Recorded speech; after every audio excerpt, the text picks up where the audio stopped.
La conférence tenue par l'ancien président de la transition Andjara-Djoeli hier concernant l'initiative pour l'émergence de Madagascar a suscité une controverse mais également donné de l'espoir aux observateurs.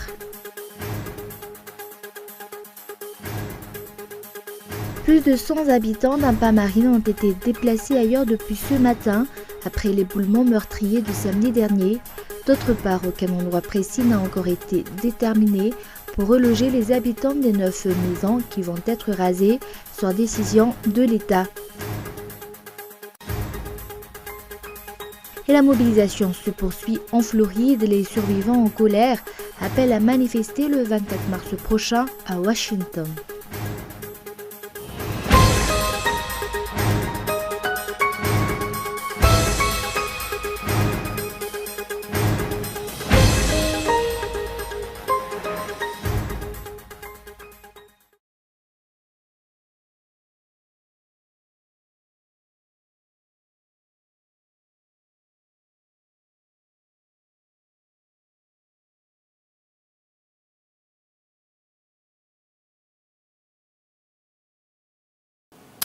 Lundi 19 février 2018, bonsoir à tous et bienvenue dans cette nouvelle édition du journal en version française sur Cool TV.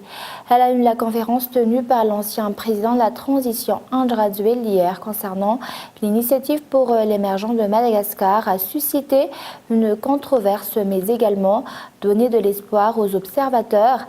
La demande de pardon qu'il a faite au peuple malgache pour avoir soutenu l'actuel chef d'État lors de la dernière élection a particulièrement marqué cet événement. Reportage de Miantarangianev. Après avoir fait part de son projet Initiative pour l'émergence de Madagascar à l'étranger, hier sur le territoire malgache, par le biais du plateau de télévision local, que l'ancien président de la transition a organisé une conférence pour présenter cette initiative.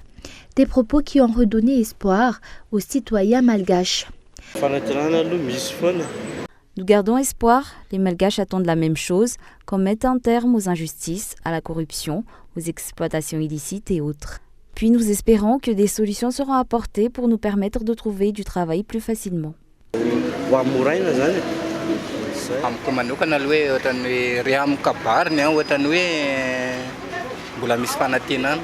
Pour moi, son discours redonne de l'espoir parce qu'il est jeune et que ce pays a besoin que les jeunes agissent pour remettre le pays sur les rails et nous sortir de cette crise. Un tel appauvrissement des Malgaches est injuste d'après l'homme fort de la transition. L'initiative pour l'émergence de Madagascar aborde de nombreux domaines. Les discussions portant sur le plan économique ont fortement marqué cet échange avec les journalistes. Dans cette optique, l'ancien président de la transition n'a pas manqué de souligner le problème de l'énergie à Madagascar.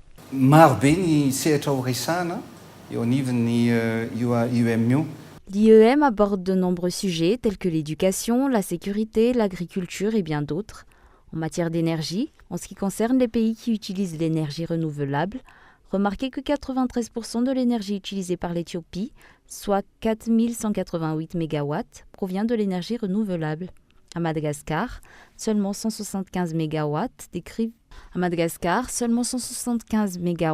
dérivent de l'énergie renouvelable, alors que nous pouvons obtenir 7800 MW. Ce qui amène à se demander pourquoi ne pas utiliser cette énergie.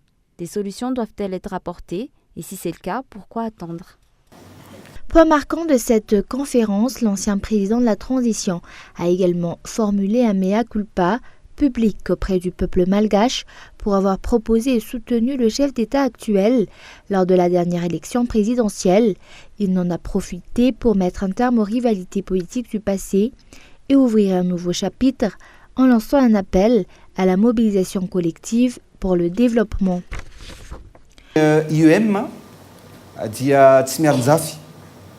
Tous ceux qui veulent contribuer au développement de Madagascar sont les bienvenus. L'IEM n'écarte personne. Tous les volontaires qui sont prêts à apporter leur savoir-faire, à travailler ensemble pour le développement de Madagascar, peuvent contribuer à ce projet.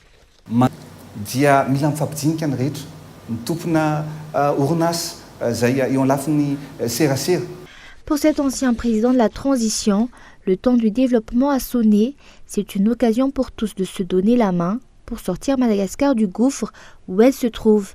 Les querelles politiques et les actes égoïstes doivent prendre fin.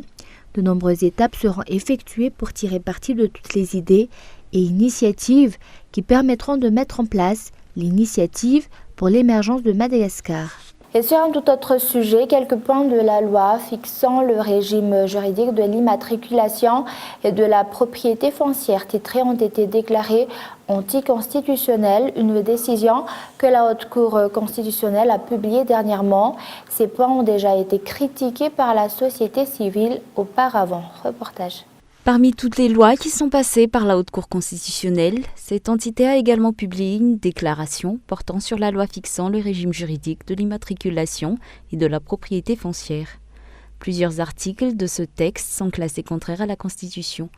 Il s'agit notamment des articles 47, 48, 49, 50 alinéas 2 et 3, des articles 55, 56 alinéas 2 et 3, des articles 57, 58, 59, 61, 62, 65, 66, 67, alinéa 3, et de l'article 72, alinéa 2, de l'article 82, alinéa 2, de l'article 83, alinéa 3, et des articles 176 et 120.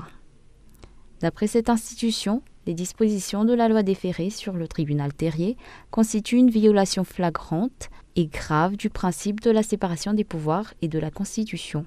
Ces articles, déclarés comme étant anticonstitutionnels, ont déjà été critiqués par la société civile avant l'adoption de cette loi. Et pourtant, malgré cette sonnette d'alarme, les membres du Parlement ont tout de même voté ce texte, ce qui prouve que le nombre de lois votées par les parlementaires sans profond examen au préalable augmente. La rectification de cette loi est actuellement attendue. Mais également dans l'actualité de ce jour, pour réaliser une réconciliation nationale, il faut avoir une vision identique. D'après le Comité pour la réconciliation nationale, plusieurs étapes pour la réalisation de la réconciliation nationale ont déjà été effectuées. Reportage. De nombreuses étapes ont déjà été effectuées pour mettre en place la réconciliation nationale. Une rencontre avec les Reim Angelumdzur, issus des différentes provinces, a déjà été organisée, ainsi qu'une rencontre entre le Conseil du Fampiavan à Malagasy et le Comité pour la réconciliation nationale. Malgré cela, la réconciliation nationale doit être définie de la même manière pour tous, d'après le Comité pour la réconciliation nationale.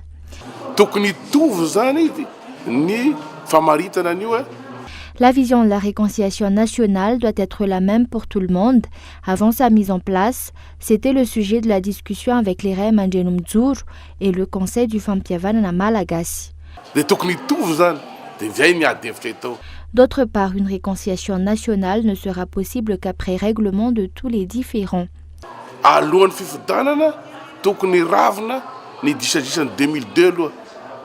Avant la prochaine élection, les différends engendrés par la crise de 2002 et de 2009 doivent d'abord être réglés, ainsi tout le monde sera en bon terme et prêt à se lancer dans une réconciliation nationale. La réconciliation nationale a été amorcée depuis longtemps. Tous les acteurs concernés connaissent les étapes à franchir pour aboutir à cette réconciliation. Ce processus se fait selon le concept vérité, pardon et réconciliation.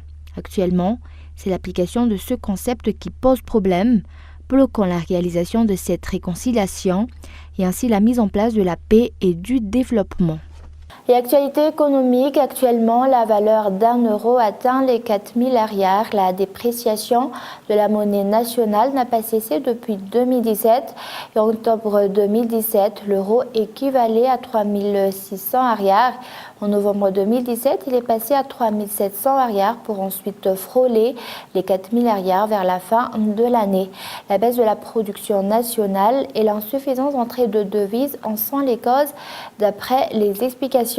Et en cette période de début d'année, il y a peu de devises étrangères provenant des échanges commerciaux, ce qui expliquerait cette situation, toujours d'après les explications. Et pourtant, il y a 2 ans, au cours de cette même période, la valeur de l'euro n'a pas dépassé les 3500 arrières.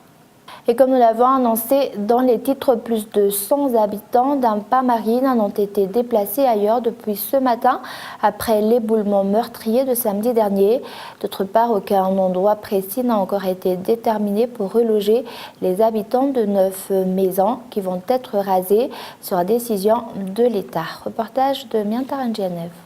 9 logements vont être démolis à un pas marine d'après les informations reçues suite à la chute d'un rocher de 60 tonnes le long de la colline dans la nuit du samedi dernier. Toutefois, la contrepartie donnée aux propriétaires n'est pas encore déterminée.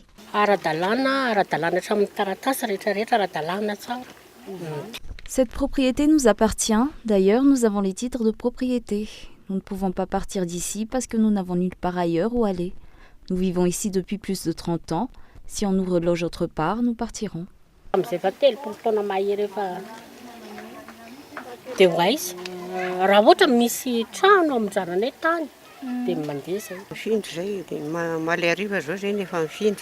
vivons ici depuis plus de 30 ans, juste à côté de l'endroit où s'est écrasé le rocher. Le président du Phoukhtan nous a annoncé que notre maison sera rasée.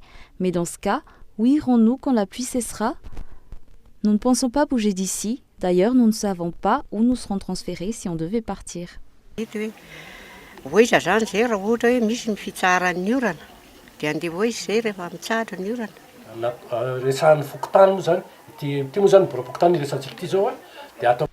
Derrière ce bureau du Phoukhtan, il y a un terrain vide qui appartient à l'État. Mais quelqu'un a déclaré en être propriétaire et a clôturé la propriété dès qu'il a entendu dire que des personnes allaient être placées sur cette propriété. C'est de la mauvaise foi. D'autre part, plus de 100 habitants des environs ont été déplacés temporairement et logeront à l'école primaire publique de Mahamasna Sud durant 2 ou 3 jours. La chute d'un autre rocher est encore à craindre d'après les explications. Ces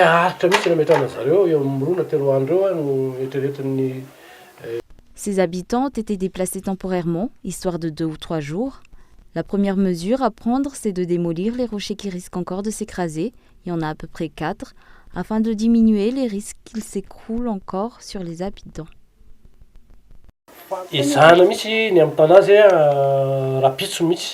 Dernier bilan de ce tragique événement, 7 personnes ont été retrouvées mortes et 8 personnes ont été blessées. Actuellement, les habitants d'Apa Marine vivent de la crainte d'une part qu'un nouvel incident se produise et d'autre part de ne plus avoir d'endroit où vivre après que leur domicile soit rasé. Pour l'instant, aucune information n'a encore été communiquée aux victimes quant au nouveau lieu d'habitation qui leur sera attribué, comme l'a annoncé le Premier ministre. Et place maintenant aux actualités internationales. La mobilisation se poursuit en Floride. Les survivants en colère appellent à manifester le 24 mars prochain à Washington pour pousser Donald Trump à prendre des mesures. Reportage de France 24. Le rendez-vous est pris et le ton est donné. Baptisée Marche pour nos vies et organisée par les élèves qui ont survécu à la tuerie, la manifestation aura lieu le 24 mars prochain. Notre communauté et notre pays ont pris trop de balles au cœur et maintenant il est temps que cela change. Je ne me sentirai pas en sécurité de retourner à l'école moi-même tant que la loi sur les soins de santé mentale et celle sur le contrôle des armes à feu n'auront pas été adoptées. C'est inacceptable. Combien d'autres étudiants vont devoir mourir et faire couler leur sang dans les salles de classe américaines pour essayer de faire du monde un monde meilleur, simplement parce que les politiciens refusent d'agir ? Ces jeunes ont directement interpellé le président des États-Unis. Ils dénoncent notamment les liens entre le monde politique et le très puissant lobby américain des armes, la NRA. Des liens qui empêchent de réformer le contrôle des armes à feu dans le pays. Sur Twitter, Donald Trump s'en est expliqué et pour se défendre, le président américain attaque le FBI. Vraiment dommage que le FBI ait manqué tous les signaux envoyés par le tireur de l'école de Floride. Ce n'est pas acceptable. Il passe trop de temps à essayer de prouver la collusion des Russes dans ma campagne. Il n'y a pas de collusion. Revenez-en aux bases et rendez-nous tous fiers de vous. Mercredi, Nicolas Cruz, un ancien élève du lycée de Parkland, a ouvert le feu dans les couloirs de l'établissement faisant 17 morts. À 19 ans et malgré des signalements pour comportement violent, il avait pu acheter sans problème un fusil semi-automatique.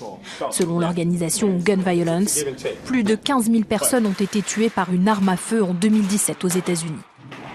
Et selon des sources kurdes, mais aussi syriennes, le gouvernement syrien et les YPG ont conclu un accord qui prévoit le déploiement de l'armée dans la région d'Afrin. Reportage de France 24. Faire front contre l'offensive turque. L'armée syrienne et les milices kurdes YPG ont conclu un accord dimanche. Des unités syriennes doivent se déployer à la frontière dans les jours qui viennent. Nous pouvons coopérer avec n'importe quel camp qui nous prête main forte contre les crimes barbares et le silence international. Il y a un mois, la Turquie a lancé une vaste offensive contre la ville syrienne d'Afrin, contrôlée par les Kurdes. Des milices considérées comme terroristes par le gouvernement turc, mais jusqu'ici soutenues par les États-Unis et la coalition internationale dans la lutte contre le groupe État islamique en Syrie. Si les Américains apportent leur aide aux Kurdes dans d'autres régions, le soutien à Afrin n'a pas été renouvelé, incitant les combattants kurdes à demander l'aide du gouvernement syrien.